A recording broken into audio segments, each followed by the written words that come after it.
Hello, hello, hello, hello, hello.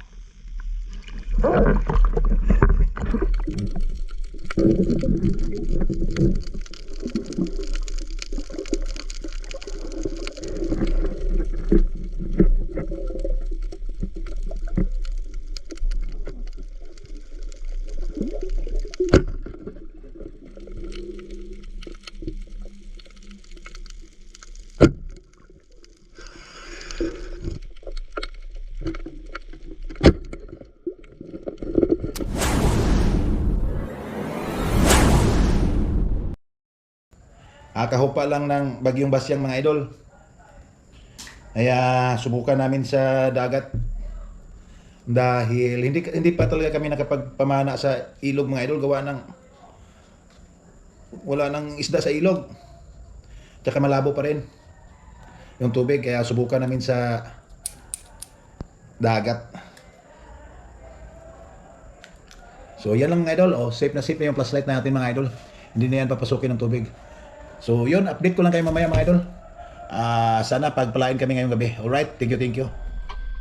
Alright, nandito na kami sa boardwalk mga idol. As you can see mga idol, naglalakad ako papunta doon sa dulo mga idol dahil nandun yung aming pambot na sasakyan papunta doon sa kabilang isla mga idol. Malapit lang naman yung isla na puntahan namin mga idol. Kaya tamang lakad muna tayo dito. At ito yung ating mga kasama dyan sa likuran mga idol. Sila Dominic, si Abaisiano, si Kikit. Alright. Ano ta si mong kuha ba? Tara ko ang gol mga idol nanudsod. Daghanag kuha pa saya no. Apil mo lagi ng kasag. Ayun mga idol, yung isang kasama namin si Idol Dennis na nudsod. Let's go mga idol. Tara, sisida tayo.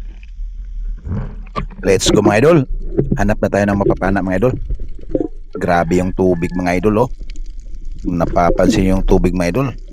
Kulay gatas halos mga idol. Grabe ang labo mga idol. Pero kahit ganyan yan mga idol, kitang-kita pa rin yan sa ilalim mga idol. Kaya tsaga-tsaga lang tayong magtutok sa ating flashlight mga idol. Baka may biglang sumulpot dyan na mamaw. Ayun. Medyo malabo yung tubig mga idol. Di bale, klaro pa naman. Baka doon sa udahan. Tara. Dito mga idol, nakita tayo ng isda. Isang bilason, ako papasok pa sa ilalim. Buti na lang at kita pa rin, kaya ayun tinamaan natin mga idol. Super scats natin to mga idol no. Isang bilason ang tawag dito sa amin mga idol. Bilason. First cuts. Right. Yun, hanap ulit tayo ng mapapana mga idol. Tsaga-tsaga tayo dito sa malabo na tubig mga idol. Ito parang may napansin akong kakaiba mga idol. At ito nga, bilason pa rin mga idol. Ito, tirahin na natin to. Masarap tong isda na to mga idol. Sa ibang lugar to mga idol, ang tawag na dito ay dalagang bukid. Ito medyo good size ito, pang kilaw mga idol, mamaya pag-ahon. Kaya yun, tinira na natin mga idol. Alright, thank you Lord. At may nahuhuli na tayo kahit papano, kahit malabo. Dito sa unahan, hanap tayo ng ibang mapapana mga idol. At dito sa unahan may nakita akong isang babaka naman kung tawagin nito sa amin mga idol. Ayun, sa pool mga idol. Yung isdang yan pala mga idol, hindi yan lumalaki mga idol. Masarap yan sa paksiw at pangkilaw mga idol. Yang ganyang uri ng isda. Bali ka mag-anak siya ng mga timbungan or manitis. So yun, hanap ulit tayo mapapana mga idol. Grabe, sana may malinaw. Ayun, snapper. Ayun, good size na rin to. Kaya tirahin na natin. Kaya lang, ayun, kumaripas. Grabe, sayang hindi natin natira mga idol. Pero ganun talaga, pag hindi nagpapapana ay hindi para sa atin yun. Kaya ayun, tiyaga tayo dito sa malabo na tubig. Itong spot namin mga idol dahil maputik kasi itong spot na to mga idol. Pero tingnan nyo mga idol, may mga bato naman dito mga idol. Kaya lang, bihira lang yung angat ng isda siguro ngayon. Kaya ayun, wala pa tayong mapapana.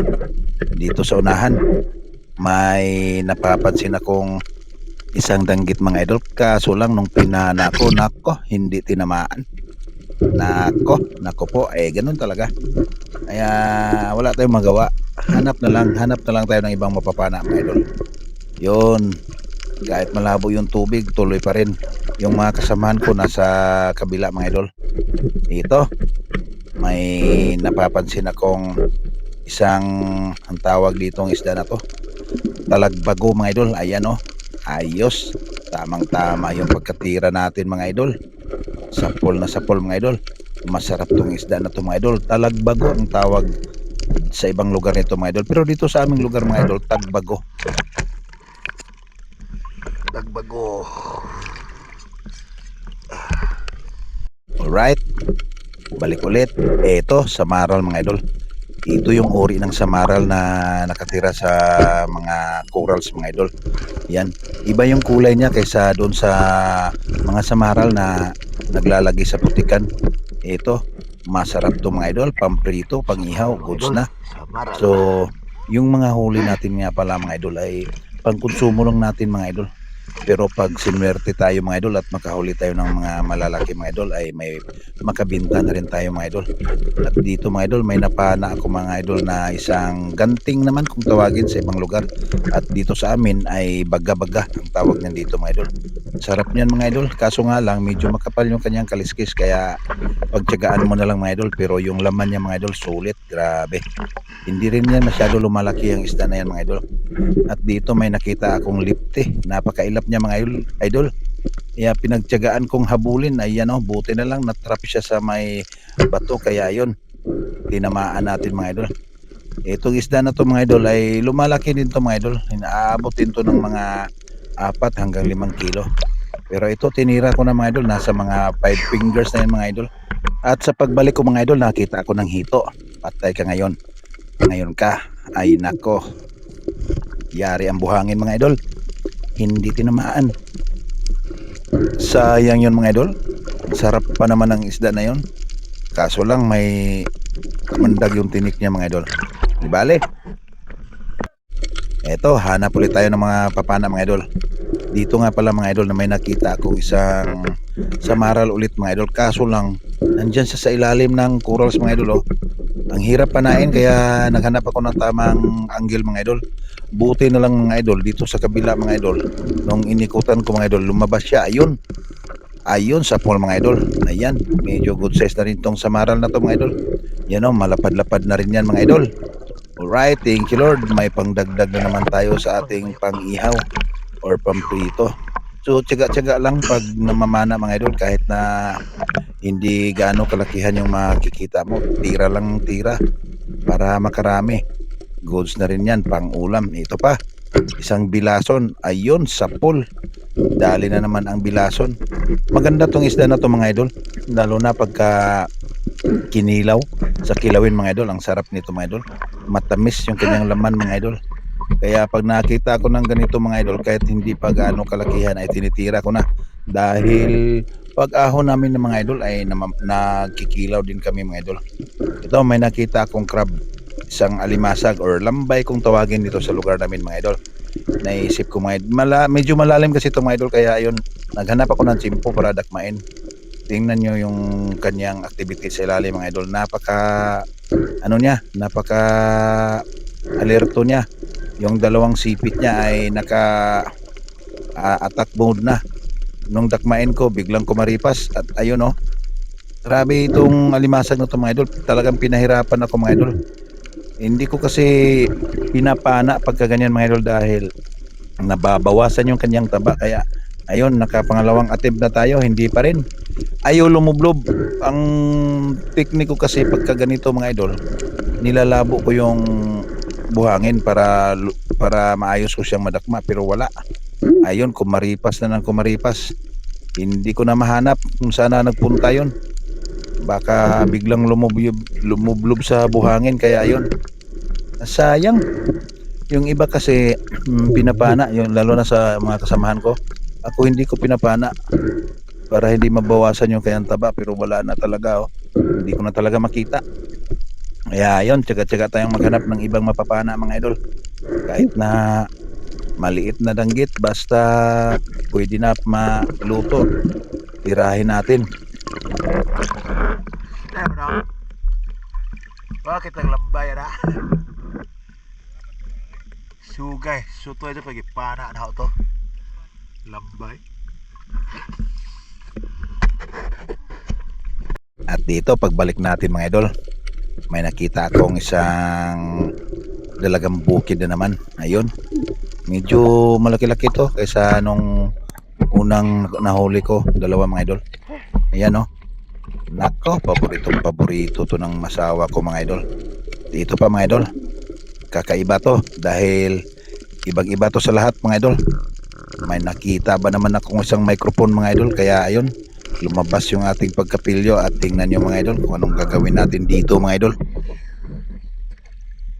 Hello, mic test, hello. Right. Lubog kayo mga idol. Hello. Akalain nyo sa dami ng pwedeng makita sa ilalim ng dagat, microphone pa talaga yung nakita ko. Ayun, na mic test tuloy. So yun, tuloy tayo sa paghahanap ng isda mga idol. Ito, nakapana ako ng danggit mga idol. Nalit yung camera ko mga idol dahil papalayo na siya, kaya ayun, tinira ko na. Yun, good size na, lapad na tong danggit na to, or balawis naman sa ibang lugar kung tawagin mga idol.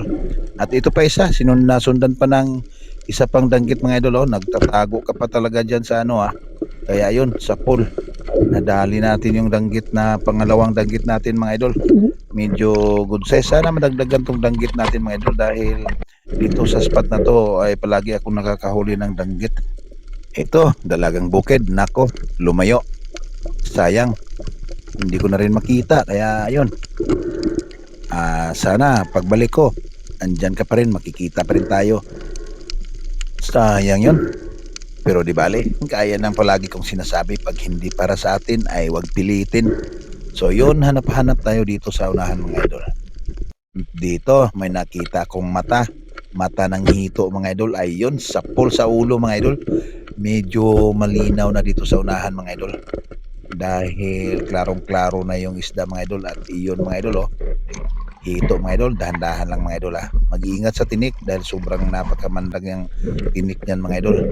At ito pa sa unahan mga idol, isang uri ng talagbago mga idol, maliit pa pero pwede na mga idol, kaya yun, birahin natin to mga idol. Kahit na maliit ka ay pwedeng-pwede ka na. Ayun. Nako, dumikit yung aking pana. Buti na lang biglang nahugot pero naiwan yung isda, kaya ayun. Nako, nakatakbo na naman. Ito, damputin natin. At nako, ayun, nako po. Hindi kasi pwede natin yung basta-basta natin yung yun mga idol dahil ang tinik nito mga idol masakit din. Kagaya ng danggit. Tingnan nyo mga idol maliit pa mga idol, kaya kinuha ko na mga idol dahil pwede na yan. Isang kamaong kanin na pwede maubos yan mga idol. At ito, saan na yung mga kasama ko? Nawala na, baka nasa unahan lang. Kaya ito, balik ulit tayo sisid mga idol dahil parang medyo malinaw na dito sa unahan mga idol. Ayan, dito ako sa may mga samo.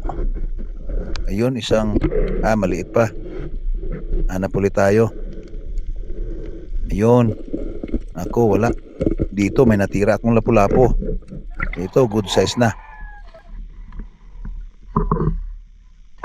Halit yung kamera natin mga idol. Biglang sumulpot sa harapan ko. Kaya yun. Thank you Lord. At ito pa mga idol, napakalaking hito mga idol. Ayun ayun sa pool. Nako, dalawa na yung hito natin mga idol. Yari ka sa paksiw. Ang sarap nito sa paksiw mga idol. Yun, thank you Lord. Nakadali tayo ng dalawang hito or ito kung tawagin yan dito sa amin mga idol. Kaya yun, hanap ulit tayo ng mapapana. Ito pa, isang saguksok. Hindi natin papanain. Damputin lang natin ito mga idol. Napakasarap din itong isda na ito mga idol. Yung nanay ko mga idol, first time niyang makatikim nung umuwi siya dito. Sobrang sarap na sarap siya sa isda na to. Alright, thank you Lord. Ito na yung ating mga huli mga idol. Ayan, sari-sari. Hindi pa kalakihan mga idol pero goods na yan pang konsumo, pang baon ng mga bata mga idol. So maraming salamat.